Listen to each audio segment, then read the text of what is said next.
Hi, my name is Miranda Christner. I work for USD 473 Public Schools. I am a third grade teacher.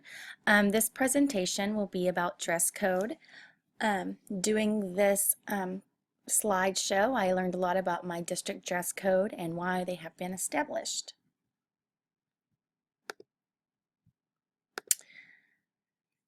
Did you know in 1969, we learned in the materials we read, the Tinker case in which students wore black armbands to protest the government schools were suspended. The U.S. Supreme Court stated that it was unconstitutional because the students were exercising their First Amendment rights. This case was one in which students were demonstrating their political views, and that case was shown that as long as students are doing it in a peaceful way where it's not disrupting the classroom or their learning environment, then their First Amendment rights are upheld. I also found some information about how Bethel Schools District versus Frazier allowed the school district to discipline a student for giving a speech using vulgar language. This case I read is often applied to students wearing clothing with vulgar language to school. There's many cases in district handbooks where that is one of the dress code violations that it's established. What can schools do? Dress codes can be enforced to protect the learning environment. They are established to protect the safety of students, protect the health of students, uphold standards of the community, and minimize disruptions in the educational setting. When the board goes to establish these dress codes, these are the standards in which they use to create them. Chapman USD 473 has established a dress code for students K through 12 that can be located in the student handbook. The handbook is given to students, and it is also provided online for parents to always refer back to and can be used as a resource. The student handbook this year, 2015 to 2016, states appropriate school dress is important to maintaining standards of health, morals, and safety, as well as school pride, as it contributes to a positive learning environment. Students are discouraged from dressing in a manner that may be distracting or upsetting to the normal school operation. This board-approved dress code for USD 473 includes appearance, neat and clean, hair clean and well groomed. Clothing can't be unreasonably soiled or badly worn. Decency and good taste are required. Shorts above the mid-thigh may not be worn.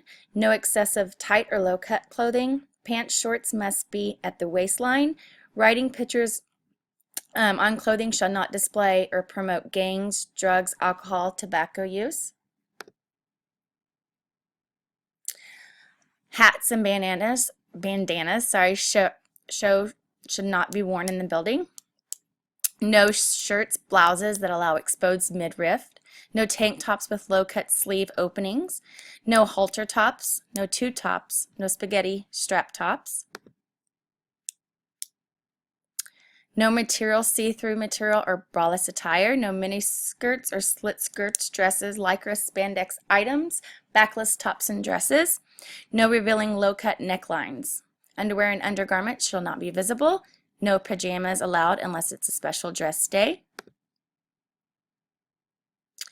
Administrators' role in upholding the dress code is that administrators can make the determination regarding what is appropriate of a student's appearance.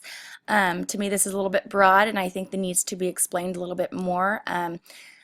If we have these dress code guidelines, then haven't those what's appropriate been established? I think that this is a little bit vague and can be revised. Teacher's role when discussing this with an administrator, my administrator, the feedback I got from him was Chapman Elementary teachers need to communicate with parents and students the expectations regarding dress code. Working in an elementary level, I think it's kind of difficult for students to understand that way. Therefore, it has to be communicated with parents. Teachers must also monitor student dress and enforce district policy if an infraction is noticed. Parents need to be notified regarding the infraction, and if parents and students do not comply, then a referral to the principal will be needed. Another thing I believe is the teacher's responsibility is just knowledge, gaining knowledge of our district dress code without something in place or not being knowing of what to look for and what to report. Having that document in place to refer back to is also an important to have. I did find this very interesting for myself. I've taught 2 years in Chapman, and this was honestly the first time I had looked at the student dress code. I think with the extracurricular activities, our proms and dances, it is kind of questionable. Are we withholding the same standards in our student dress code due to the fact that there are some infractions going on at these activities? I think it would be important for the board and for the administration and faculty and staff to discuss this and kind of come up with a plan that also could be added into the dress code.